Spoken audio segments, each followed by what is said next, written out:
খুব একটা ভালো সময় পার করছে না দেশের পুঁজিবাজার। দীর্ঘমেয়াদে পুরোপুরি আস্থা সংকট কাটিয়ে তুলতে তালিকাভুক্ত বেসরকারি কোম্পানিগুলোর স্বচ্ছতা ও সুশাসন নিয়ে প্রশ্ন থেকেই যাচ্ছে। আমি বলবো একটা সমস্যা হচ্ছে যে মন্ত্রণালয়ের অধীনে এই প্রতিষ্ঠানগুলো আছে, যে বিভিন্ন মন্ত্রণালয়ের অধীনে আছে, সেই মন্ত্রণালয়ের কর্মকর্তাদের পুঁজিবাজার সম্বন্ধে কোনো জ্ঞান নাই। মার্কেটের যে কোয়ালিটি, এই কোয়ালিটি অনেক ফল করেছে, এটা আমরা জানি, এবং এর আলটিমেট ভিকটিম হচ্ছে যারা বিনিয়োগ করছেন তারা। পুঁজিবাজার থেকে তহবিল সংগ্রহের সুযোগ থাকলেও উচ্চ সুদে বৈদেশিক ঋণেই বাস্তবায়িত হচ্ছে সরকারের মেগা প্রকল্পগুলো। তবে সরকারি লাভজনক প্রতিষ্ঠান পুঁজিবাজারে তালিকাভুক্ত হলে আস্থার সংকট কিছুটা হলেও কাটিয়ে ওঠা সম্ভব হবে বলে মনে করেন বাজার বিশ্লেষকরা। তবে এক্ষেত্রে স্বচ্ছতা ও জবাবদিহিতা নিশ্চিতের তাগিদ এসেছে সর্বাগ্রে। এ নিয়ে প্রতিবেদন রয়েছে এখন সকালে। পুরো আয়োজন নিয়ে সঙ্গে আছি আমি মশিউর অনিক।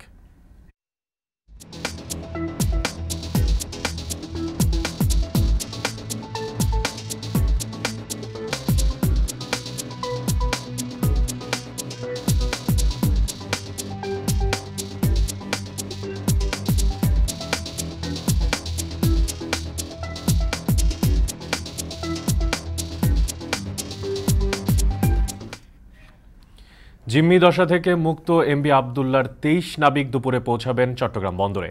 উদ্বেগ উৎকণ্ঠা কাটিয়ে দীর্ঘ অপেক্ষার পর দেখা হবে স্বজনদের সাথে। ইতোমধ্যে কুতুবদিয়ায় নোঙর করা জাহাজটি থেকে শুরু হয়েছে পণ্য খালাসের কাজও। এখন সকালে এ নিয়েও থাকছে প্রতিবেদন। তবে শুরুতেই সরকারি লাভজনক প্রতিষ্ঠানের পুঁজিবাজারে তালিকাভুক্ত হওয়ার প্রসঙ্গ।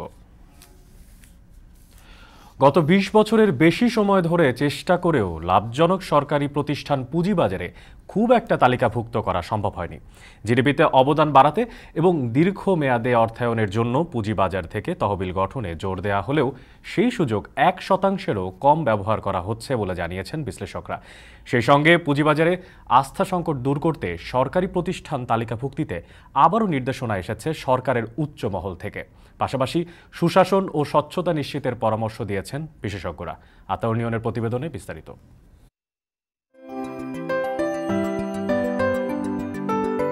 দেশের সবচেয়ে বড় মেগা প্রকল্প পদ্মা সেতু। এখন পর্যন্ত এর মোট ব্যয় ধরা হয়েছে ৩২,৬০৫ কোটি টাকা, যার পুরো অর্থ ঋণের মাধ্যমে সংগ্রহ করা হচ্ছে। সম্পূর্ণ ঋণের অর্থায়নে করা আরেক মেগা প্রকল্প মেট্রো রেল, যার উত্তরা থেকে কমলাপুর পর্যন্ত লাইন তৈরিতে ব্যয় ধরা হয়েছে ৩৩,৪৭২ কোটি টাকা। বর্তমানে বাংলাদেশে যেসব ছোট ও বড় প্রকল্প রয়েছে সেগুলোর কাজে ব্যয় হতে পারে ৪ লাখ কোটি টাকার বেশি। এসব প্রকল্পের খরচ মেটানো হচ্ছে দেশি বিদেশি ঋণ এবং বিনিয়োগের মাধ্যমে।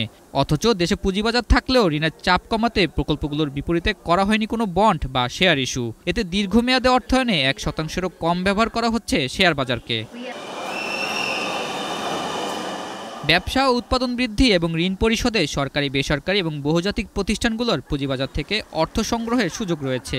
আর এই সুযোগ কাজে লাগিয়ে এই বাজার থেকে দুর্বল কোম্পানি টাকা তুলে নিচ্ছে বলে অভিযোগ রয়েছে, যা বিনিয়োগকারীদের আস্থার সংকটের কারণ হবে বলে মনে করেন বিশ্লেষকরা। দুর্বল কোম্পানিগুলো এসএসসিতে আসছে বহুদিন ধরে, এবার তার ফলাফলে এসএসসি মার্কেটের যে কোয়ালিটি, এই কোয়ালিটি অনেক ফল করেছে, এটা আমরা জানি, এবং এর আলটিমেট ভিকটিম হচ্ছে যারা বিনিয়োগ করছেন তারা। ঢাকা স্টক এক্সচেঞ্জের সবশেষ তথ্য মতে পুঁজিবাজারে তালিকাভুক্ত রয়েছে ৪০০টিরও বেশি কোম্পানি, যার বাজার মূলধন ৭,১১,০০০ কোটি টাকার বেশি। এর বড় অংশ সরকারি ট্রেজারি বন্ড এবং বহুজাতিক কোম্পানির। ডিএসসির তথ্য বলছে পুঁজিবাজারে মাত্র ১২টি বিদেশি প্রতিষ্ঠান রয়েছে, যার বাজার মূলধন মোট ১২%-এর বেশি। এদিকে সরকারি প্রতিষ্ঠান রয়েছে ২০টি, এগুলোর বাজার মূলধন মোট ৭.৮১%। সবশেষ ২০১২ সালে শেয়ার বাজারে তালিকাভুক্ত হয়েছে সরকারি প্রতিষ্ঠান। এরপর নানা উদ্যোগ নেওয়া হলেও আর কোনো কাজে আসেনি। ২০১০ সালের বড় পতনের ধাক্কা কিছুটা কাটিয়ে উঠলেও খুব একটা ভালো সময় পার করছে না দেশের পুঁজিবাজার। ঠিক সেই সময়ে সরকারি প্রতিষ্ঠানগুলো তালিকাভুক্তির নির্দেশনা সময়োপযোগী বলছেন বিশ্লেষকরা। এতে সাধারণ বিনিয়োগকারীদের আস্থা সংকট কিছুটা কমবে বলে আশা করা যাচ্ছে। সেক্ষেত্রে দীর্ঘমেয়াদে পুরোপুরি আস্থা সংকট কাটিয়ে তুলতে তালিকাভুক্ত বেসরকারি কোম্পানিগুলোর স্বচ্ছতা ও সুশাসন নিয়ে প্রশ্ন থেকেই যাচ্ছে। জানা গেছে গত ২০ বছরের বেশি সময় ধরে দেশের সব লাভজনক সরকারি প্রতিষ্ঠানগুলোকে শেয়ার বাজারে তালিকাভুক্তির চেষ্টা করা হয়েছে। আর গত কয়েক বছরে ব্যাংকে চাপ কমাতে দীর্ঘমেয়াদে অর্থায়নে পুঁজিবাজারে জোর দিলেও কোনো কাজে আসেনি। সেক্ষেত্রে ফের নেওয়া একই উদ্যোগ কতটা কাজে আসবে তা নিয়ে সংশয় রয়েছে। পুঁজিবাজার থেকে যে অর্থ পাওয়া যাবে তা প্রয়োজনের তুলনায় অনেকটাই কম হবে বলে মনে করেন মেট্রো রেলের এই শীর্ষ কর্মকর্তা। তাই এই খাত থেকে তহবিল সংগ্রহে আগ্রহ দেখা যায়নি। পরিমাণটা কিন্তু একটা প্রকল্পের সঙ্গে তুলনা করলে একদম নগণ্য।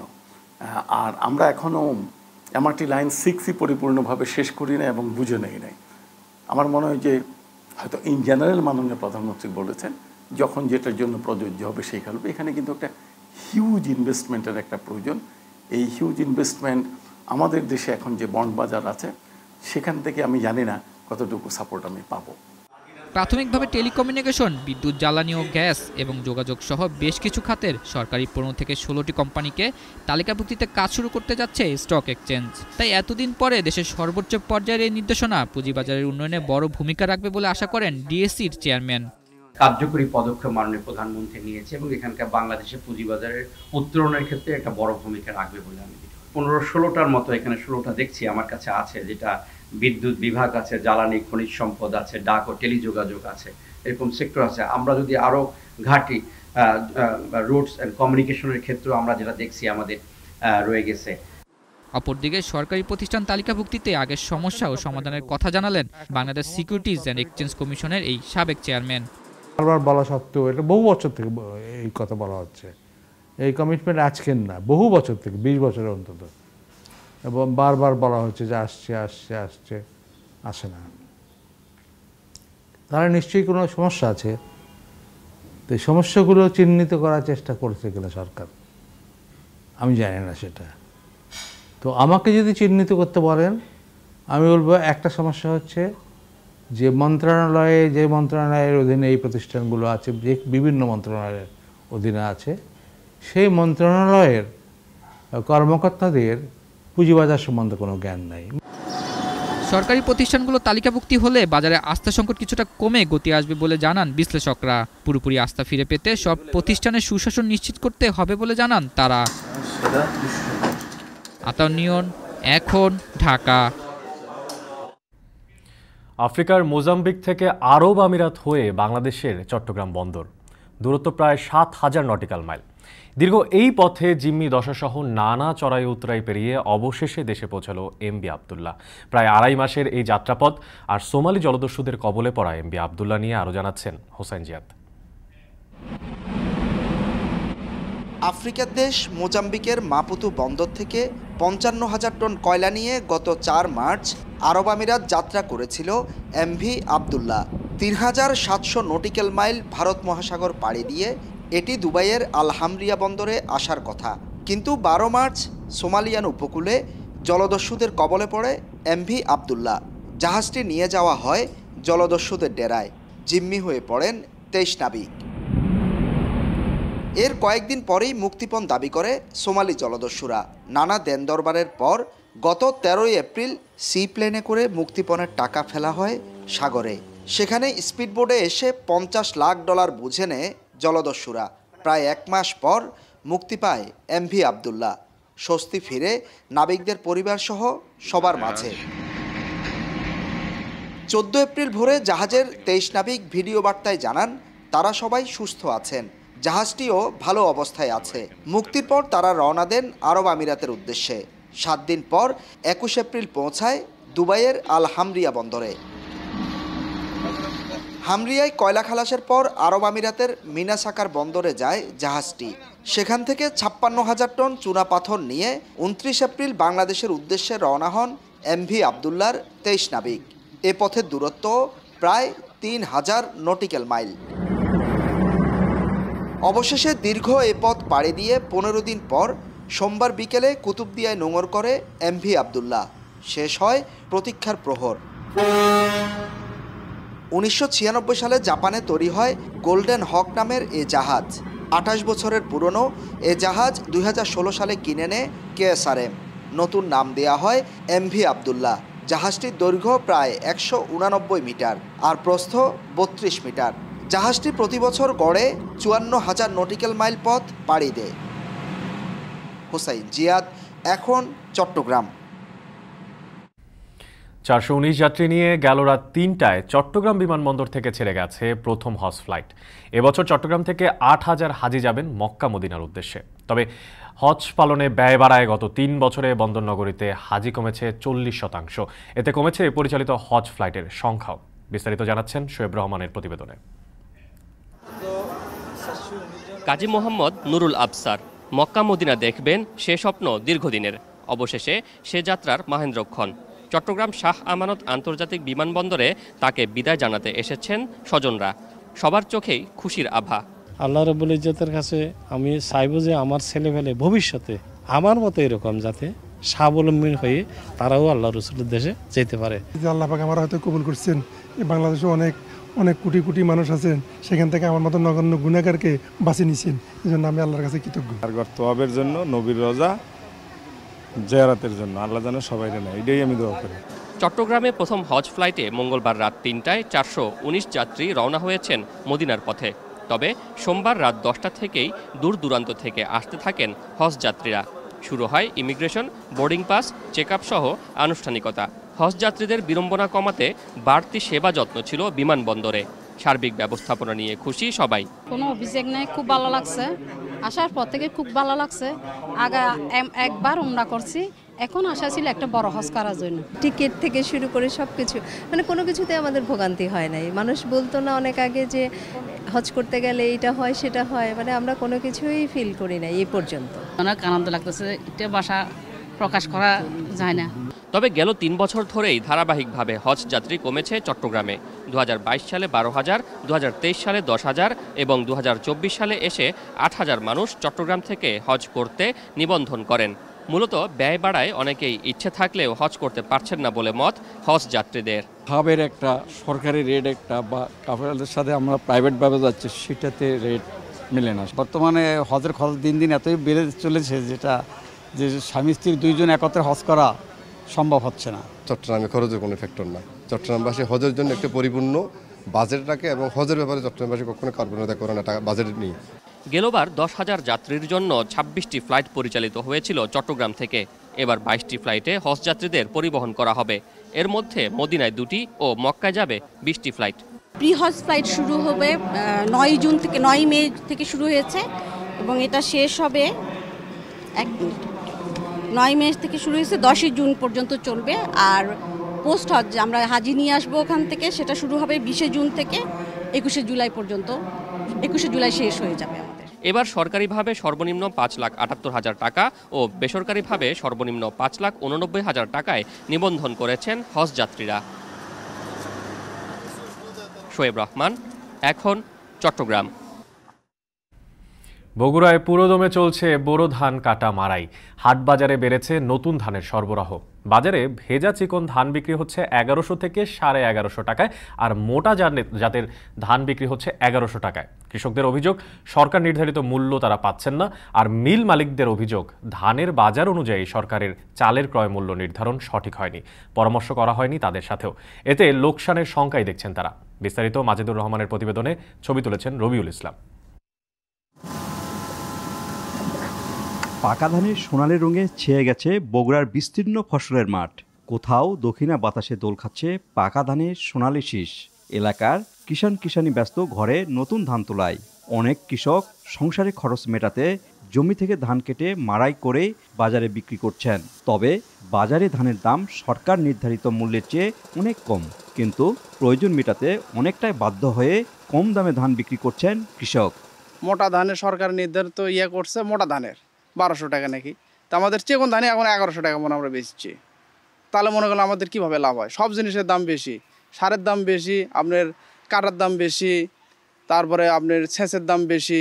আমার সংসার চালানোর খরচে বাধ্য হয়ে এই ধান বিক্রি করে কামলাকে টাকা দিতে হবে, কিন্তু কামলা মূল্য বেশি। এই যে আপনি কারেন্টের রেট বেশি করে দেওয়ার জন্যে ডিপে পানি সেচের মূল্য বেশি দিতে হচ্ছে, আবার প্রত্যেকটা সারের মূল্য বেশি। ধান বাজার যাচ্ছে ১,০৫০, ১,০৩০, আর যেগুলো শুকনো ধান সেগুলো ১২০০, ১,২৫০। তাতে করে তো আমাদের অনেক লস হয়। সরকারি গুদামে ধান দেওয়া নিয়ে কিছুটা বিপত্তি দেখা দিয়েছে বগুড়ার বিভিন্ন এলাকায়। ধান কেনার কথা বলা হলেও মোটা চিকন ধান চাল নিয়ে সরকারের নির্দেশনা নেই। বগুড়ায় মোটা ধানের আবাদ কমে যাওয়ায় এবং চিকন ধানের দাম বেশি হয় নির্ধারিত দামে ধান পাচ্ছেন না সরকার। এতে মিলাররাও পড়েছেন বেকায়দায়। ধান সরকারি রেট হলো 32 টাকা, আর চাউল সেখানে কিনতেছেন ওনারা সরকার থেকে রেট বেঁধে দিতেছেন 45 টাকা। 32 টাকা ধান কিনে সে ধানে 35 চাউল করলে চাউল হয় 51 টাকা। এখন সেখানে আমরা চাচ্ছিলাম যে আমাদের কিছু থাকা লাগবে, এখানে আমাদের 35 চাউল দিতে আমাদের কষ্ট হবে, আমরা দিতে পারবো না। তারপরও সরকারের আপৎকালীন মজুদ করার লক্ষ্যে কাজটা করা। আমরা মিলাররা লস খাইছে, এমন লস খাওয়া আমাদের অনেক মিলার মরেও গেছে। আমরা যে চালগুলো মোটা ধানের চালটা করে দেই, সেই মোটা ধানের উৎপাদন খরচের সাথে পড়তা না হওয়ার কারণে কৃষক এই উৎপাদনটা অনেকখানি কমায়া দিছে, যার কারণে এখানে সরকার যত প্রকার চাল নিতে চায়, যত মানে মেট্রিক টন, সেইভাবে ধান উৎপাদন মোটাটা আর নাই। চিকন ধানের উৎপাদন যেহেতু আছে, এই জন্য এই ধান যেহেতু দামটা সরকার বারবার কম দিচ্ছে, এই মোটা জাতের ধানটা মানে কৃষক উৎপাদনটা খুব কম করতে। এখন বাজারের যে চাহিদা এবং মানুষের যে পছন্দ, সেই বিষয়গুলোকে বিবেচনা করে আমাদের কৃষকরা যাতে ভালো বাজার মূল্য পান, সেজন্য তারা আমাদের চিকন ধানগুলো চাষাবাদে তারা কিন্তু যথেষ্ট আগ্রহী। মিল মালিকরা বলছেন ধানের দামের সাথে চালের দামে সমন্বয় হয়নি। চালের দাম নির্ধারণেও তাদের কাছে পরামর্শ নেওয়া হয়নি, ফলে এবার তাদের লোকসান গুনতে হবে। এতে করে দিনের পর দিন লোকসানে মিল ও চাতাল কমে যাচ্ছে। চালের মূল্য বাড়ানোর দাবি মিল মালিকদের। আমরা তো সবসময় উৎপাদন বৃদ্ধি হোক, সরকার লাভবান হোক, দেশ বাঁচুক, আমরা মিলার বাঁচি সব অ্যাভারেজ করে করতে চাই। কিন্তু আমাদের কাছে সবসময় বরাবরই দেখি যে মিল মালিকদের অবজ্ঞা করে, অবহেলা করে, তাদের সঙ্গে পরামর্শ ব্যতি রেখে যে সমস্ত ঊর্ধ্বতন কর্মকর্তারা রেশিওটা নির্ধারণ করেন, আমাদের পার্টিসিপেট এখানে নেই। গত বোরো এবং আমন মৌসুমে সরকারের দেওয়া চাল সংগ্রহের লক্ষ্যমাত্রা পূরণ করেছে বগুড়ার খাদ্য বিভাগ। চলতি বোরো মৌসুমে সরকার কৃষকের কাছ থেকে 32 টাকা কেজি দরে ধান এবং 45 টাকা কেজি দরে চাল কিনবে।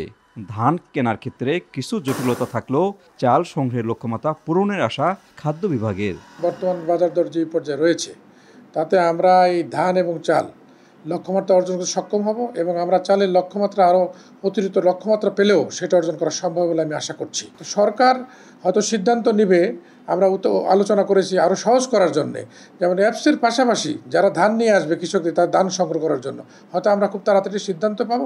সেই ক্ষেত্রে আমরা আশা করি যে ধানের লক্ষ্যমাত্রা অর্জিত হবে। 7 মে থেকে সরকার বড় মৌসুমে ধান চাল সংগ্রহ শুরু করেছে।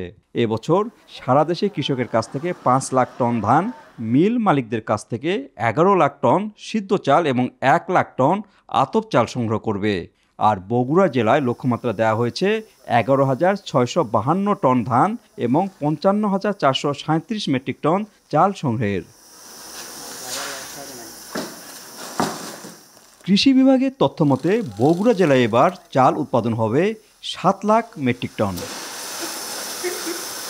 মাজিদুর রহমান, এখন বগুড়া। এ নিয়ে আরও খবর জানাতে বগুড়ার শাহজাহানপুরের উমরপুর হাট থেকে যুক্ত হয়েছেন সহকর্মী মাজিদুর রহমান। মাজিদ, জানছিলাম যে সরকার নির্ধারিত দামে ধান বিক্রি করতে পারছেন না কৃষকরা, তো নির্ধারিত দামের থেকে কত টাকা কমে বিক্রি করতে হচ্ছে মন প্রতি ধান, আর ব্যবসায়ীরা বা কৃষকরাই বা কী বলছেন, কি দেখছেন সেখানে? হ্যাঁ, অনেক আজকে যে বাজারটিতে আসছে সেটি কিন্তু খুব ভোর থেকে কিন্তু শুরু হয়েছে, আর এখানে প্রচুর পরিমাণে ধানের কিন্তু সরবরাহ হয়েছে। এখানে কৃষকদের পুরো দমে কিন্তু কাটামারাই করার পরে এই হাট বাজারে কিন্তু ধান উঠতে শুরু করেছে এবং ধান বেচা কেনাও শুরু হয়েছে। আপনারা দেখতে পাচ্ছেন যে এখানে প্রচুর পরিমাণে ধানের সরবরাহ হয়েছে। সেই সরবরাহ থেকে এখানে যেটি কৃষকরা যেটি ধান বিক্রি করছেন যে দামে, সেটি হলো চিকুন জাতের যে ধানটি, বিশেষ করে কাটারি, মিনিকেট, জিরা, এই টাইপের ধান বিক্রি হচ্ছে 1180 থেকে 1250 পর্যন্ত, যেটি চিকুন জাতের ধান। আর এই ধানটি কিছুদিন আগে, অর্থাৎ এই নতুন ধান ওঠার আগে এই ধানটির দাম ছিল 1400 থেকে 1500 টাকা মন দরে কিন্তু বিক্রি হয়েছে। আর মোটা জাতের যে ধানটি সেটি বিক্রি হচ্ছে 1050-1100 টাকা। যেখানে সরকার নির্ধারণ করে দিয়েছে মোটা জাতের ধানটি, সেটি 28 জাতের যে ধান, এই টাইপের ধানগুলো নির্ধারণ করে দিয়েছে 1280 টাকা মন দরে দরে কিন্তু বিক্রির কেনার কথা বলছে সরকার, অর্থাৎ 32 টাকা কেজি দরে। কিন্তু সেই দামের চেয়ে কিন্তু আজকের হাটে প্রচুর অনেক দাম কম, এবং কৃষকরা যেটি বলছেন যে তাদের যে খরচ, বিশেষ করে সার, বিদ্যুতের দাম, লেবার, প্রত্যেকটা দামের সাথে তুলনা করে যে দামে বিক্রি করার কথা, অর্থাৎ সরকার নির্ধারিত যে দামটি, সে দামে যদি তারা বিক্রি করতে পারত তাহলে কিন্তু তারা বেশ লাভবান হতে পারতো এবং তাদের লাভ থাকতো, কিন্তু সেই দামে বিক্রি করতে পারছে না। আর ব্যবসায়ীরা যেটি বলছেন যে এখানে যে ধানটি তারা কিনছেন তারা কিন্তু একদম শুকনা, সরকার নির্ধারিত যে ময়েশ্চার, যেটা শুকনা যে ধানটি হওয়ার কথা সেই ধানটি নয়, ফলে তাদের দামটা কিন্তু অনেকাংশে কম দিয়ে তারা কিনছেন, এবং তারা এখানে শুকনো করে তারা বিশেষ করে চাতালে বিক্রি করবেন কিংবা মিল মালিকদের কাছে বিক্রি করবেন। সেই ক্ষেত্রে তাদের যুক্তি হচ্ছে তারা যেহেতু ভেজা ধান কিনছেন এই দামে তাদের কিনতে হচ্ছে, কিন্তু কৃষকরা বলছেন এই ভেজা ধানও কিন্তু 1200 নিচে হওয়ার কথা ছিল না, যেটা চিকন ধান সেখানে 1100 বিক্রি হচ্ছে, আর 1180, 1200 বিক্রি হচ্ছে, আর মোটা ধানটা কিন্তু একবারে 1050 এবং 1100, 1150 পর্যন্ত চলছে। তো এখানে বগুড়াতে যেটি বলা হচ্ছে এবারে সরকার 11,600 মেট্রিক টন ধান কিনবে এবং চাল কিনবে প্রায় 55,000 মেট্রিক টন চাল কিনবে। সেক্ষেত্রে কৃষি বিভাগ যেটি বলছে, খাদ্য বিভাগ যেটি বলছে, সে এইবারে যথেষ্ট পরিমাণে ধান চাল উৎপাদন হয়েছে এই এলাকায়, এবং তাদের যে লক্ষ্যমাত্রা সেই লক্ষ্যমাত্রা অনুযায়ী চাল কিনতে পারবে। তবে ধানের ক্ষেত্রে তারা বলতে পারছে না, যেহেতু ধানের অনেক প্রক্রিয়া রয়েছে, সেই প্রক্রিয়ার কারণেই কিন্তু ধানটা কিনতে কিন্তু একটু বেশি হবে। তো এই ছিল অনেক আমার কাছে বগুড়ার যে হাট বাজারে ধান বেচা কেনা নিয়ে সর্বশেষ। বগুড়ায় সরকার নির্ধারিত দামে ধান বিক্রি করতে ব্যর্থ হচ্ছেন কৃষকরা, সেখান থেকে যুক্ত ছিলেন সহকর্মী, জানাচ্ছিলেন সেখানকার সর্বশেষ পরিস্থিতি। এখন সকালে নিচ্ছি একটা বিরতি, ফিরছি একটু পরেই, সাথেই থাকুন।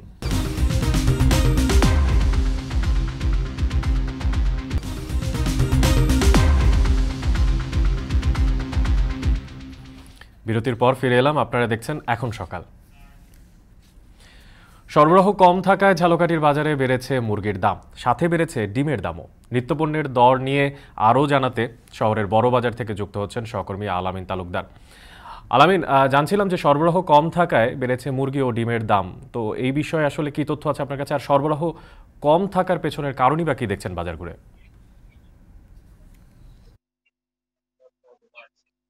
অনেক ধন্যবাদ। আপনি যেমনটি বলেছেন, আজকে সকালে আমি কয়েকটি বাজার ঘুরে দেখেছি পোল্ট্রি মুরগি, গরুর মাংস ও ডিম বেশ চড়া দামে বিক্রি হচ্ছে। পোল্ট্রি মুরগি গত সপ্তাহের তুলনায় 10 থেকে 20 টাকা দাম বেড়েছে, এবং গরুর দাম সরকার যে নির্ধারিত দাম সে দামে বিক্রি হচ্ছে না, এবং অপ্রত্যাশিতভাবে ঝালকাঠিতে ডিমের দাম বেড়েছে। আর এর কারণ হিসেবে ব্যবসায়ীরা বলতে চাইছেন যে গেল কয়েক সপ্তাহের তীব্র তাপদাহ, এই তাপদাহে এসব পণ্যের উৎপাদন ব্যাহত হয়েছে, এ কারণে বাজারে সরবরাহ কম, তাই এসব পণ্যের দাম বেড়েছে। তবে আমি সংশ্লিষ্ট অনেকের সাথে কথা বলে জেনেছি আসলে পাইকারি এবং খুচরা বাজারে যে বিক্রেতা রয়েছেন বা ব্যবসায়ী রয়েছেন তাদের যে একটি অধিক মুনাফা লাভের প্রবণতা, সেটিও কিন্তু এই দাম বাড়ার পিছনে কাজ করছে। তবে আজকের বাজারে পোল্ট্রি মুরগি দাম জানিয়ে দিচ্ছি। ব্রয়লার মুরগি বিক্রি হচ্ছে 220 টাকা কেজি দরে। এই মুরগি গত সপ্তাহে বিক্রি হয়েছে 210 টাকা কেজি দরে, এবং লেয়ার মুরগি আজকে বিক্রি হচ্ছে 360 টাকা কেজি দরে। এই মুরগি কিন্তু গত সপ্তাহে 340 টাকা কেজি দরে বিক্রি হয়েছে। এর পাশাপাশি যে সোনালী মুরগি রয়েছে সেটিও 20 টাকা বেড়ে আজকের বাজারে বিক্রি হচ্ছে 360 টাকা কেজি দরে। এবং গরুর মাংস যে রয়েছে সেই গরুর মাংস সরকার যে নির্ধারিত দাম 665 টাকা, দীর্ঘদিন ধরে কিন্তু সেই দাম মানছেন না স্থানীয় ব্যবসায়ীরা। তারা গরুর মাংস 800 টাকা কেজি দরেই বিক্রি করে যাচ্ছেন, এবং আজকের বাজারেও তারা সেই দামই বিক্রি করছেন। এর পাশাপাশি যে খাসির মাংস রয়েছে সেই খাসির মাংস 1000 টাকা সরকার নির্ধারিত দাম, সে দামের চেয়ে কখনো কখনো 50 টাকা বাড়িয়ে 1050 টাকা দরে বিক্রি করছেন বিক্রেতারা। তবে অনেক ঝালকাঠির বাজারে অপ্রত্যাশিতভাবে বেড়েছে ডিমের দাম।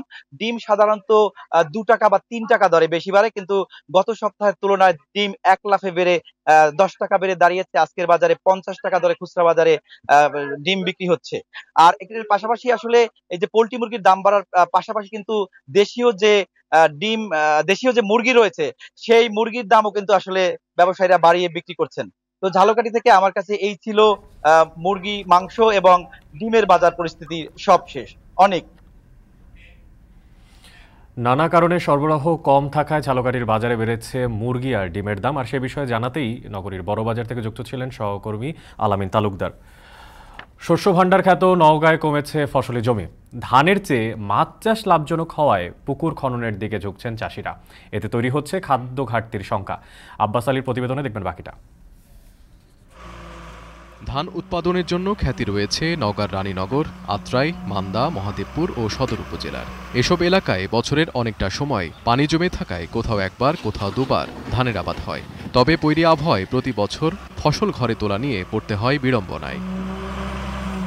বছরের পর বছর এমন হওয়ায় ফসলি জমিতে পুকুর খনন করে মাছ চাষে ঝুঁকছেন চাষিরা। ফলে প্রতি বছরই কমছে আবাদ।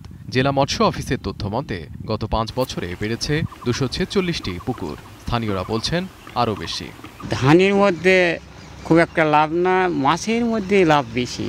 5 বিঘা মাটিতে যদি পুকুর করে তা আপনার ম্যাক্সিমাম 2 লাখ টাকা থাকবে। আত্রাই উপজেলার বড় কালিকাপুর গ্রামের কৃষক চান মোল্লা বছরে প্রায় 30 বিঘা জমিতে বোরো আবাদ করতেন। তবে এলাকাবাসীর দেখে মাছ চাষে আগ্রহ বাড়ে। সে আগ্রহ থেকে 36 বিঘা জমিতে পুকুর খনন করে মাছ চাষ করছেন, যেখান থেকে খরচ বাদ দিয়ে তার বছরে লাভ অন্তত 15 লাখ টাকা। আমরা কৃষি মানুষ, আমরা আবাদ ফসল করি। মোটামুটি 20-30-40 বিঘার মতন আবাদ করি। করতে করতে মাটি হলো ধান হয় না, জমা দিলে মানুষে লাই না। না লাওয়ার খাতিরে আমরা মাছ চাষের উগ্র হলাম। আশপাশ মানুষ বড় বড় পুকুর করছে, ওই দেখে আমরা 5-7 জনে মিলা এই জায়গা জমালি। এই জমালে পুকুর কাটা এখন মাছ চাষ করতেছি। কৃষকরা বলছেন 5 বিঘা জমিতে ধানের আবাদ করে বছরে লাভ 50,000 টাকার মতো। সেখানে মাছ চাষে লাভ অন্তত 2 লাখ টাকা। এই জন্য ধানের আবাদ ছেড়ে বাড়ছে পুকুর খনন। 5 বছর আগেও যেসব জমির ইজারা ছিল বছরে 5 থেকে 6,000 টাকা, সেখানে মাছ চাষের জন্য ইজারা বেড়ে হয়েছে 20 থেকে 25,000 টাকা। আবাদ করে ফসলের সে বিয়া হয় না, এই পুকুর দেওয়াতে মাছ চাষ করাতে 3 গুণ লাভ। ধান হচ্ছে মাছ চাষের উপাদান বেশি আছে, ওই জন্য পুকুর করা হচ্ছে। আমাদের নওগাঁ জেলায় ধান উৎপাদনের জমি কমে যাচ্ছে। ভবিষ্যতে নওগাঁ ঘাটতি এলাকা হিসেবে পরিচিত হবে। প্রতি বছর বিভিন্ন কারণে 0.69% হারে কমছে আবাদি জমি। তাতে আগামীতে খাদ্য ঘাটতির শঙ্কা তৈরি হচ্ছে। তবে উচ্চ ফলনশীল জাতের ফসলের উৎপাদন বেশি হয় একই জমিতে একাধিক ফসল উৎপাদন হচ্ছে বলছে কৃষি বিভাগ। আমরা সরকারি বিভাগ এই বিষয়গুলো কঠোর নজরদারির মধ্যে রেখেছি। তারপরেও আমরা প্রতি বছরই কিন্তু আমাদের নতুন নতুন জাত এবং উচ্চ ফলনশীল জাত চাষের মাধ্যমে আগামী দিনের খাদ্য নিরাপত্তার জন্য কৃষি সম্প্রসারণ অধিদপ্তর কাজ করে যাচ্ছে। পুকুর খনন থেকে কৃষি জমি রক্ষায় আইনের যথাযথ বাস্তবায়নের দাবি স্থানীয়দের। এখন নওগাঁ। দক্ষিণ আমেরিকার কোকোয়া ফল এখন বাংলাদেশে। চকলেট তৈরির কাঁচামাল কোকোয়া ফল চাষে রয়েছে বিপুল সম্ভাবনা। এরই মধ্যে সরকারি উদ্যোগে পরীক্ষামূলকভাবে কোকোয়া চাষে এসেছে সাফল্য। কৃষকরা কোকোয়া চাষ করলে সফলতা পাবেন বলে মনে করছেন কৃষি কর্মকর্তারাও। হুমায়ুন কবিরের প্রতিবেদনে দেখুন বাকিটা। শিশু থেকে বুড়ো প্রায় সবার পছন্দের খাবার চকলেট। এর মূল উপাদান হলো কোকোয়া নামে এক ধরনের ফল। তবে এই ফলের বাজার পুরোপুরি আমদানি নির্ভর হওয়ায় চকলেটের তৈরি বিভিন্ন পণ্য কিনতে চড়া দাম গুনতে হয় ক্রেতাদের। কোকোর আদিনিবাস দক্ষিণ আমেরিকার অ্যামাজন বনভূমি হলেও আফ্রিকা মহাদেশে ব্যাপক পরিসরে এর চাষ হয়। সেখান থেকে দীর্ঘ পথ ঘুরে কোকোয়া আসে এ অঞ্চলে। দেশে চকলেট, আইসক্রিম ও কেকের বড় বাজার থাকলেও দাম অনেকেরই নাগালের বাইরে। সংশ্লিষ্টরা বলছেন দেশে কোকোয়া ফল উৎপাদনের ফলে কমতে পারে চকলেটজাত পণ্যের দাম। এরই মধ্যে দেশে পরীক্ষামূলকভাবে হচ্ছে কোকো চাষ। এই গাছটা একটা সম্ভাবনা গাছ। এই কোকো গাছ আমাদেরকে বাংলাদেশকে উৎপাদন করে আমরা অনেক বৈদেশিক মুদ্রা সাশ্রয় করা সম্ভব। এটা একটা বাংলাদেশের ব্যাপক সম্ভাবনাময় ফসল। এদিকে কোকোয়া ফলের চাষ ছড়িয়ে দিতে এটির বীজ উৎপাদন শুরু করেছে হর্টিকালচার সেন্টার কর্তৃপক্ষ। প্রতিদিন অনেকেই এসব বীজ কিনতে ভিড় করছেন হর্টিকালচার সেন্টারে। কোকো ফল আমরা চারা কিনতে আসছি, এটা নাকি খুব লাভজনক ফল। এই ফলটা নাকি খুব সুন্দর সুস্বাদু, এই জন্য এই ফলের চারা কেনার জন্য আজকে আমি এখানে এসেছি। দেশে কোকোয়া ফলের চাষে কৃষকদের আকৃষ্ট করতে বেশ কিছু উদ্যোগ নেওয়া প্রয়োজন বলে মনে করছেন বিশেষজ্ঞরা। এই ফলের উৎপাদন বাড়লে আয়ের বড় পথ উন্মোচন হতে পারে বলে মনে করছেন তারা। এই ফলটার আসলে যদি পাহাড়ি অঞ্চলে ছড়িয়ে দেওয়া যায় তাহলে বাংলাদেশ প্রতি বছর প্রায় 500 কোটি যে কোকোয়া পাউডার আমদানি করে। আশা করি এই সম্প্রসারণের মাধ্যমে বাংলাদেশ শুধু আমদানি বন্ধ না, বাংলাদেশ বাইরে রপ্তানি করতে পারবে। দেশে কোকোয়া ফল উৎপাদন শুরু হলে কৃষকদের নতুন আয়ের পথ খুলবে বলে মনে করেন সংশ্লিষ্টরা। একই সঙ্গে কমবে আমদানি নির্ভরতা। বছরে প্রায় 500 কোটি টাকার কোকো পাউডার আমদানি করা হয় পার্শ্ববর্তী দেশ ভারত ও পাকিস্তান থেকে। যদি বাংলাদেশে এই কোকো ফলের প্রপার চাষাবাদ করা যায় তাহলে দেশের চাহিদা মিটিয়ে বিদেশেও রপ্তানি করা সম্ভব বলে বলছেন কৃষি কর্মকর্তারা। হুমায়ুন কবির, এখন সাভার। পিরোজপুরে কয়েক কোটি টাকা খরচ করে খনন করা হয় ভারানী খাল, তাতেও সুফল মিলছে না চাষিদের। প্রায় 6 কিলোমিটার লম্বা এই খালের 3.5 কিলোমিটার জুড়েই রয়েছে 70 থেকে 80টি কাঠের পুল, বাঁশের সাঁকো ও পাকা ব্রিজ। খালের জায়গা দখল করে আবার কোথাও কোথাও বসানো হয়েছে দোকানপাট। কৃষি অফিস বলছে খালে পানি না থাকায় জমিতে সেচ দিতে পারেননি কৃষকরা। খালটি দখলমুক্ত করা না গেলে প্রায় 500 হেক্টর জমির কৃষি ক্ষতিগ্রস্ত হবে। পিরোজপুর থেকে ঘুরে আরও জানাচ্ছেন ইমন চৌধুরী। পিরোজপুর ঢাকা মহাসড়কের পাশ দিয়ে বয়ে চলেছে ভারানী খাল। কৃষকদের সুবিধায় বিভিন্ন দিক বিবেচনায় 2020 সালে প্রায় 2.5 কোটি টাকা ব্যয়ে এই খাল খনন করে সরকার। তবে উদ্দেশ্য কৃষকদের জন্য থাকলেও খাল খননের পর বদলে যায় পুরো দৃশ্যপট।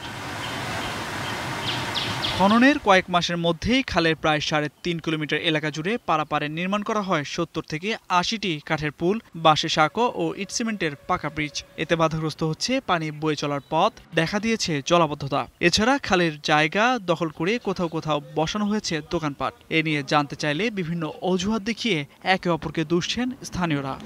এখান থেকে নৌকা চলাচল করে না, নৌকা এদিকে কেউ ব্যবহার করে না বললেই চলে। নিয়মে না থাকে তারা বাধা দিলে হয়তো করবে না, আর এখন যেহেতু বাধা দিচ্ছে না কেউ, তখন তো মনে করেন জনগণের মন মতোই চলবে। এদিকে অবৈধভাবে খাল দখলের কারণে বিপাকে পড়েছেন স্থানীয় কৃষকরা। তারা বলছেন প্রশাসনের নজরদারির অভাবে এখানে চলছে খাল দখলের মহোৎসব। এই খাল রক্ষণাবেক্ষণ যাদের করার দায়িত্ব, এরা সঠিকভাবে দায়িত্ব পালন করে না দেখে খালটা পরিত্যক্ত হিসেবে পড়ে রয়েছে। কিছুদিন আগে কাটছে, কিন্তু খাল কিন্তু আবার কচুরিপানায় ভরকে গেছে। যেটা জরুরিভাবে এটা পরিষ্কার করা উচিত। এ বিষয়ে সদর উপজেলা কৃষি অফিস বলছে, চলতি বছর ভারানী খালে পর্যাপ্ত পানি না থাকায় জমিতে কৃষকরা সেচ দিতে পারেননি, তাই এবছর ফলন কম হয়েছে। দ্রুত খালটি দখলমুক্ত করা না গেলে প্রায় 500 হেক্টর জমির কৃষি ক্ষতিগ্রস্ত হবে। প্রায় 500 হেক্টর জমিতে যে বিভিন্ন ধরনের ফসল চাষাবাদ, বিশেষ করে রবি মৌসুমে আমাদের বিভিন্ন ফসল এবং ধান সহ অন্যান্য ফসলের ব্যাপক ক্ষতি হবে। তো আমরা আশা করছি যে সংশ্লিষ্ট কর্তৃপক্ষ এই ব্যাপারে তারা পদক্ষেপ গ্রহণ করবে। পানি উন্নয়ন বোর্ড বলছে, খাল রক্ষণাবেক্ষণের দায়িত্ব বোর্ডের নয়, খনন করে এটি স্থানীয়দের বুঝিয়ে দেওয়া হয়েছে বলে জানান তারা। আর খালের অবৈধ স্থাপনা সরাতে ব্যবস্থা নেওয়ার আশ্বাস দিলেন স্থানীয় জনপ্রতিনিধি। টোটাল খালের দৈর্ঘ্য আমরা যতটুকু খনন করেছি সেটা হচ্ছে 6 কিলোমিটার, এবং এখানে 19,000 ঘনফুট মাটি কাটা হয়েছিল, এবং এটার চুক্তিমূল্য ছিল 2,40,00,000 টাকা। খালের অপর পাশ থেকে আর একটা ভেড়িবাঁধ বা রাস্তা নির্মাণ করে মানুষের চলাচলের উপযোগী করে, এবং ওই দুই পারের অনাবাদি যে জমিগুলো আছে যেগুলো চাষের আওতায় আনার জন্য যদি সেচ প্রকল্প দেওয়া হয় তাহলে অধিক ফসল পড়লে। সরকারি খাল ভরাট করে একের পর এক দোকানপাট নির্মাণ হলেও প্রশাসনের তদারকি না থাকায় বেড়ে চলছে দখলের চিত্র। তাই খালের স্বাভাবিক জোয়ার ভাটা ফিরিয়ে আনতে ব্যবস্থা নেওয়ার দাবি ভুক্তভোগীদের। এখন পিরোজপুর। এখন সকালে নিচ্ছি আরেকটা বিরতি, ফিরছি একটু পরেই, সাথেই থাকুন।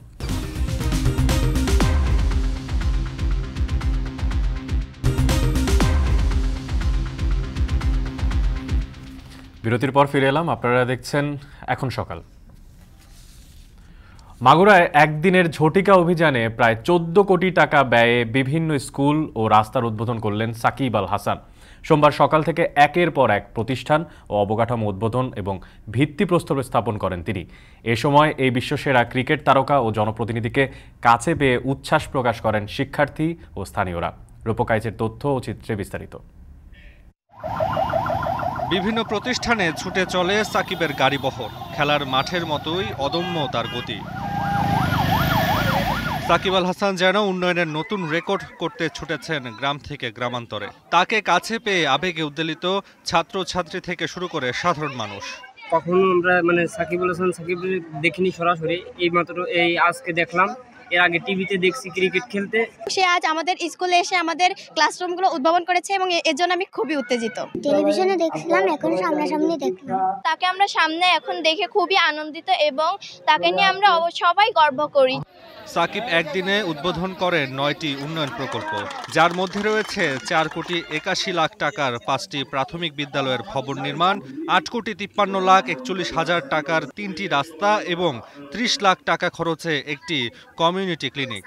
5টি সরকারি প্রাথমিক বিদ্যালয়ের বিল্ডিং ভবনের ভিত্তিপ্রস্তর স্থাপন করলেন এবং 3টি রাস্তা প্রশস্তকরণের উদ্বোধন করেছেন। এই বিল্ডিং যাতে অল্প দিনের ভিতর কাজ শেষ হয়, শেষ হওয়ার পরে যাতে আমাদের ছেলে পেলে ওই বিল্ডিং এ লেখাপড়া করতে পারে। আমাদের এখানে আগে অনেক ভাঙাচোরা একটা বিল্ডিং ছিল, এখন সাকিব ভাই আমাদের এই বিল্ডিংটা অনেক ভালো করে দিছে। সরকারি প্রাথমিক বিদ্যালয়ের শিক্ষক, ছাত্রছাত্রী, এলাকাবাসী আমরা অনেক অনেক গর্বিত এবং ধন্য। একদিকে কোটি কোটি টাকার উন্নয়ন কাজের সুখবর, অন্যদিকে সাকিব আল হাসানের মতো বিশ্বসেরা ক্রিকেটারকে কাছে পাওয়া ছিল মাগুরার মানুষের কাছে বাড়তি পাওনা। প্রধানমন্ত্রীর মাধ্যমে মাগুরার মানুষের জন্য এমন উন্নয়ন অব্যাহত রাখতে চান বিশ্বসেরা এই অলরাউন্ডার। এবং মাননীয় প্রধানমন্ত্রী সেই দিক থেকেই কাজ করে যাচ্ছেন এবং আমরা তার দিক নির্দেশনা মেনেই তার হাতকে আরো শক্ত করার জন্য কাজ করে যাচ্ছেন। তো আপনারা সবাই দোয়া করবেন যেন মাননীয় প্রধানমন্ত্রী সুস্থ থাকেন, দেশকে আরো এগিয়ে নিয়ে যেতে পারেন এবং একই সাথে আমরা মাগুরা সহ পুরো বাংলাদেশের উন্নয়ন ঘটাতে সক্ষম হই। তিনি প্রায় 14 কোটি টাকা মূল্যের 9টি প্রকল্পর উদ্বোধন এবং ভিত্তিপ্রস্তর স্থাপন করেছেন, যার মাধ্যমে মাগুরা সদর উপজেলায় মানুষের মধ্যে যে আর্থসামাজিক পরিবর্তন, এই পরিবর্তনটা অবশ্যই সাধিত হবে।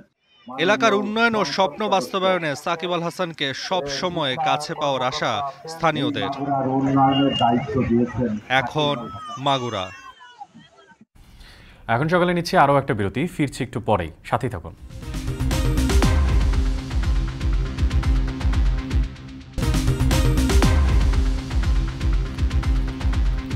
বিরতির পর ফিরে এলাম, আপনারা দেখছেন এখন সকাল। এবার দেশের বাইরের প্রসঙ্গ। চতুর্থ দফার ভোটে বিক্ষিপ্ত সংঘাত সহিংসতার ঘটনায় উত্তপ্ত ভারতের পশ্চিমবঙ্গের রাজনৈতিক অঙ্গন। নির্বাচন কমিশন রাজ্যে শান্তিপূর্ণ ভোট হয়েছে বলে বিবৃতি দিলেও অভিযোগ আর পাল্টা অভিযোগে সরব রাজ্যের ক্ষমতাসীন ও বিরোধী দলগুলো। ইভিএমের ত্রুটি, এজেন্টদের বুথে ঢুকতে না দেয়া সহ হাজারো অভিযোগ জমা পড়েছে নির্বাচন কমিশনে। পশ্চিমবঙ্গ থেকে সহকর্মী কমল দত্তের প্রতিবেদনে তথ্য ও ছবিতে বিস্তারিত। 18তম লোকসভা নির্বাচনের চতুর্থ দফায় সোমবার ভারতে ভোট হয়েছে 9টি রাজ্য ও একটি কেন্দ্রশাসিত অঞ্চলের 96টি আসনে। এর মধ্যে পশ্চিমবঙ্গের 42টি আসনেও ভোট হয় এদিন। চতুর্থ দফায় 8 আসনে এদিন ভোটার উপস্থিতি ছিল প্রায় 76%। সবচেয়ে বেশি ভোট পড়ে বোলপুরে প্রায় 78%, সবচেয়ে কম আসানসোলে 70%-এর কম। যে দলই ক্ষমতায় আসুক না কেন, নতুন কর্মসংস্থান সৃষ্টিতে যেন নজর দেন জনপ্রতিনিধিরা, এমনটাই আশা তরুণ ভোটারদের। কর্মসংস্থান যদি ভালো হয় তাহলে আরও নতুন প্রজন্মরা পড়াশোনা শিখে ভালো একটা জায়গায় কোম্পানি পেলে তাদের ভবিষ্যৎটাও ভালো হবে। এদিকে রাজ্যের 5 জেলায় 579 কোম্পানি বাহিনী মোতায়েন করেও সংঘাত পুরোপুরি এড়ানো যায়নি। বেলা বাড়ার সঙ্গে সঙ্গে একের পর এক সহিংসতার খবর আসতে শুরু করে। বড় ধরনের সংঘর্ষ বা হতাহত ক্ষয়ক্ষতি তেমন না হলেও অভিযোগ পাল্টা অভিযোগের সরব রাজ্যের ক্ষমতাসীন ও বিরোধীরা। এখানে দ্বিতীয়বার ভোট চাইবো, এই সমস্ত তাদের কৌশল। 30টা গাড়ি নিয়ে কনভয় ঢুকবে কোন আক্কেলে? মহিলাদের উপর কি আক্রমণ হচ্ছে? দিলীপ ঘোষ নিজে তাদের তাড়িয়েছে। কোন ধরনের অপরাধ? সে থেকে এই জগতের লোক নন নাকি? রাজ্যে অবাধ ও শান্তিপূর্ণ ভোট হয়েছে বলে বিবৃতিতে জানায় নির্বাচন কমিশন। যদিও বর্ধমান, মুর্শিদাবাদের বহরমপুর, বোলপুর, নদিয়ার একাধিক জায়গায় সংঘর্ষের খবর মিলেছে। আহত হয়েছে রাজ্য সরকার ও বিরোধী পক্ষের অনেক কর্মী ও সমর্থক। বৈদ্যুতিক ভোটিং মেশিন বা ইভিএমের ত্রুটি এবং বুথে ঢুকতে না দেওয়ার অভিযোগ করেছে এজেন্টরা। ভালো আছে, সব জায়গায় ভালো ভোট হয়েছে। বহার গেছিলাম, এখানে এই যে বুথটা এলাম, এখানে কোনোদিন এজেন্ট বসে না। আমাদের এজেন্টকেও সকালে তাড়িয়ে দিয়েছিল, আমি গিয়ে বসিয়ে দিয়ে এলাম। বর্ধমান দুর্গাপুর লোকসভা আসনে রাজ্যের ক্ষমতাসীন তৃণমূল কংগ্রেস এবং কেন্দ্রীয় বিজেপি সরকারের সমর্থকদের মধ্যে সংঘর্ষের ঘটনাও ঘটেছে। একটি পোলিং বুথে যাওয়ার পথে বিজেপি প্রার্থী দিলীপ ঘোষের গাড়িবহরে পাথর ছোঁড়ার ঘটনাও ঘটেছে। নুসহাত কামাল, এখন বিশ্ব। কাতারে আনুষ্ঠানিকভাবে উদ্বোধন হলো বাংলাদেশের জাতীয় পরিচয়পত্র বিতরণ কার্যক্রম ও স্মার্ট কার্ড হস্তান্তর। দোহা বাংলাদেশ দূতাবাসে জাতীয় পরিচয়পত্র বিতরণ ও স্মার্ট কার্ড হস্তান্তর কার্যক্রম উদ্বোধন করেন নির্বাচন কমিশন সচিব। জাতীয় পরিচয়পত্র এনআইডি পেয়ে খুশি প্রবাসী বাংলাদেশিরাও। আনোয়ার হোসেন মামুনের তথ্য ও ছবিতে বিস্তারিত। গত 5 এপ্রিল দোহায় বাংলাদেশ দূতাবাসে নির্বাচন কমিশনের টেকনিক্যাল টিম কাতার প্রবাসীদের এনআইডি ও ভোটার নিবন্ধন কার্যক্রম শুরু করে। সে সময় জাতীয় পরিচয়পত্র বা এনআইডি এবং ভোটার নিবন্ধনের জন্য প্রয়োজনীয় সরঞ্জাম প্রস্তুত এবং নেটওয়ার্ক স্থাপন করা হয় দোহা বাংলাদেশ দূতাবাসে। এরই ধারাবাহিকতায় আনুষ্ঠানিকভাবে চালু হয়েছে বাংলাদেশের জাতীয় পরিচয়পত্র বিতরণ কার্যক্রম ও স্মার্ট কার্ড হস্তান্তর প্রক্রিয়া। কাতারকে আন্তরিক ধন্যবাদ জানাচ্ছি যে তারা অতি স্বল্প সময়ে নির্বাচন কমিশনকে সহায়তা প্রদান করেছে। তাদের বদৌলতে মূলত আজকে আমরা এই 45 দিনের মধ্যে এখানকার যারা আবেদন করেছিলেন প্রথম পর্যায়ে তাদের হাতে আমরা স্মার্ট কার্ড সরবরাহ করতে সক্ষম হয়েছে। প্রবাসীদের দীর্ঘদিনের দাবি আমলে নিয়ে জাতীয় পরিচয়পত্র তৈরি ও ভোটার হওয়ার সুযোগ করে দেয়ায় বাংলাদেশ সরকারকে ধন্যবাদ জানিয়েছেন প্রবাসীরা। জাতীয় পরিচয়পত্র হাতে পেয়ে খুশি তারা। মাননীয় প্রধানমন্ত্রী শেখ হাসিনা উনি যে ডিজিটাল স্মার্টের সূচনা করেছেন, সেই সুবাদে আমরা অতি অল্প সময়ের মাধ্যমে যে স্মার্ট কার্ডটা হাতে পেলাম, সেজন্য আল্লাহর কাছে লাখ লাখ শুকরিয়া। বাংলাদেশ সরকারের উন্নয়নের অংশ হিসেবে প্রবাসীদের বহুল প্রতীক্ষিত এনআইডি কার্যক্রমের এ উদ্যোগ। কাতারে প্রবাসী বাংলাদেশিদের দ্রুত সেবা নিশ্চিতের আশ্বাস দিয়েছেন রাষ্ট্রদূত। ই পাসপোর্ট, তারপর এই স্মার্ট কার্ড যে প্রদান, এই কর্মসূচিগুলি যে চালু করেছি, এটা হয়তো আমাদের জনবল ছাড়া এবং প্রয়োজনীয় যে কাঠামো ছাড়া সেটা ছাড়াই চালু করেছি, কিন্তু আমি আশা করছি যে হয়তো আমরা ঢাকা থেকে পর্যাপ্ত যে সহযোগিতা সেটা কিছুটা হলেও পাবো। সেটা যদি আমরা পাই তাহলে আমরা আপনাদের যে সেবা সেটার পরিমাণ এবং মান দুটাই আমরা বাড়াতে সক্ষম হব। অনলাইনে আবেদন, মেয়াদ সম্বলিত বাংলাদেশি পাসপোর্ট, অনলাইন জন্ম নিবন্ধন সনদ আর সদ্য তোলা পাসপোর্ট সাইজের রঙিন ছবি সহ প্রয়োজনীয় কাগজপত্র নিয়ে কাতারের বাংলাদেশ দূতাবাসে 50 রিয়াল জমা দেওয়ার মাধ্যমে জাতীয় পরিচয়পত্রের জন্য আবেদন করতে পারবেন প্রবাসীরা। নুসহাত কামাল, এখন বিশ্ব। শেষ করছি এখন সকাল। এখন টেলিভিশন ওয়েবসাইটে দেখতে ভিজিট করুন www.ekon.tv। এছাড়া এখন টেলিভিশন ফেসবুকে দেখতে ভিজিট করুন facebook.com/tv.ekon এবং ইউটিউবে এখন টেলিভিশন দেখতে ভিজিট করুন youtube.com/c/ekontv।